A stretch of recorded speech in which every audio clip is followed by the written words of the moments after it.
Halo semuanya, kembali lagi bersama saya Johan di Jurnal Trading ID. Jadi pada kesempatan video kali ini, saya akan coba bahas kembali untuk update dari pergerakan GBP USD. Dan memang secara keseluruhan ya, si GBP USD ini masih sideways di range harga 21.659 dan 22.025 untuk area demand-nya. Sedangkan untuk area supply-nya itu ada di harga 22.764 sampai 23.166. Dan kemarin saya sempat nge-update untuk GBP USD karena memang mappingnya itu masih sama dan pergerakan harganya juga masih sama. Jadi belum ada banyak perbedaan yang dari hari Rabu kemarin, Kamis dan Jumat kemarin. Karena si GBP USD juga masih sideways dan belum bisa menembus di area 22.764 dan 23.166. Tapi di sini kita perhatikan, walaupun dia sideways di sini ya, walaupun dia sideways dengan time frame 2 jam, dia membuat tangga naik atau membuat trendline naik di sini. Nah, trendline naiknya ini masih dijaga sama dia, walaupun dia belum bisa menembus area 22764 sampai 223.166 ini area supply-nya. Nah, memang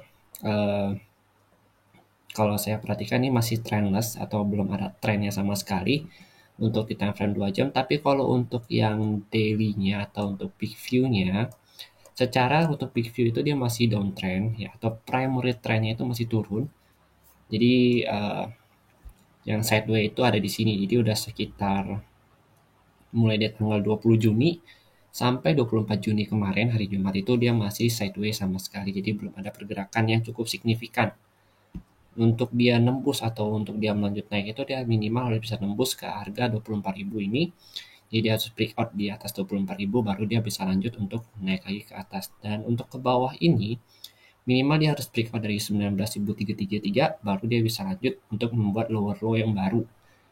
Memang harganya ini saat ini sedang di tengah-tengah dan memang lebih cenderung kalau kita perhatikan untuk daily-nya ini adalah untuk membuat miris penan ya, karena dia itu masih belum bisa break dari height yang sebelumnya di sini. Lalu kalau kita perhatikan kembali di time frame 2 jamnya, di time frame 2 jamnya ini patokan saya kalau dia break dari sini, dia itu akan lari ke sini. Ya, ini bisa jadi area sell dengan target dia itu turun setengah 50% ya, karena di sini kalau kita perhatikan ada support become resisten atau resisten become supportnya di sini, baru dia nanti akan lanjut naik ke sini ke 24.000. Karena ini juga area yang cukup penting untuk dia. Kita perhatikan semenjak harga berada di atas area ini, dia itu akan terus di-push naik ke atas, tapi kalau udah turun itu dia cenderung untuk reject ya, seperti yang ini. Jadi reject, dia langsung turun lagi ke bawah. Oke, lalu lanjut lagi. Karena ini masih trendless ya, jadi belum ada trennya, maka kita akan mempersiapkan untuk kedua arah aja, belum ada kecenderungan harga bergerak.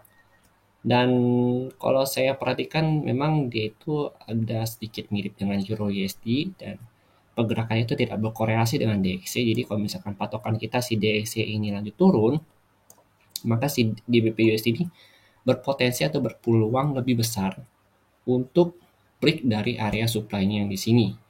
Ya, di area 22.750 ini. Tapi sedangkan ketika DXY ini naik dan breakout ke atas lagi, maka si GBP USD ini akan cenderung atau lebih kuat ya untuk break dari si demand zone ini di 21.000 dengan melakukan retest kembali ke harga 20.933-nya. Oke. Jadi mungkin sekian dulu penjelasan saya mengenai GBP USD ini. Jadi memang masih trendless ya untuk dia dan berbeda dengan Euro USD. Dan sekian penjelasan dari saya. Dan jika memang ada yang salah atau misalkan ada yang kurang, silakan kalian tambahkan di kolom komentar. Terima kasih dan sampai jumpa pada video berikutnya.